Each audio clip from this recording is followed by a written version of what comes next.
നാളത്തെ ആവശ്യത്തിന് വേണ്ടി കുറച്ച് സാധനങ്ങൾ എനിക്ക് വാങ്ങാനുണ്ടായിരുന്നു. അങ്ങനെ പുറത്ത് പോയി നൈനുവിനെയും കൂട്ടിയിട്ടാണ് കേട്ടോ പോയത്. നൈനുവിന് ഫുഡൊക്കെ വാങ്ങിക്കൊടുത്തിട്ടാട്ടോ തിരിച്ച് വീട്ടിലെത്തിയത്. ഭയങ്കര തണുപ്പായിരുന്നു. -31 ഉണ്ടായിരുന്നു കേട്ടോ. അങ്ങനെ വന്ന ഉടനെ തന്നെ ഞാൻ സെൽഫ് പിപ്പിൻ്റെ പ്രാക്ടീസ് തുടങ്ങിയായിരുന്നു. സെൽഫ് പിപ്പിൻ്റെ എക്സാം എഴുതാൻ വേണ്ടിയിട്ട് എഡ്മണ്ടനിലേക്കാണ് പോകുന്നത്. ഞങ്ങൾ സാറ്റർഡേ പോകും കേട്ടോ.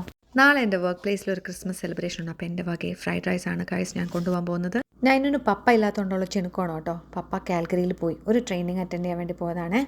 അങ്ങനെ പപ്പ അവളെ വിളിച്ച് സംസാരിച്ച ശേഷമാണ് അവൾ കുറച്ച് നോക്കിയത്. അങ്ങനെ നൈനു പെട്ടെന്ന് കിടന്നുറങ്ങിയായിരുന്നു.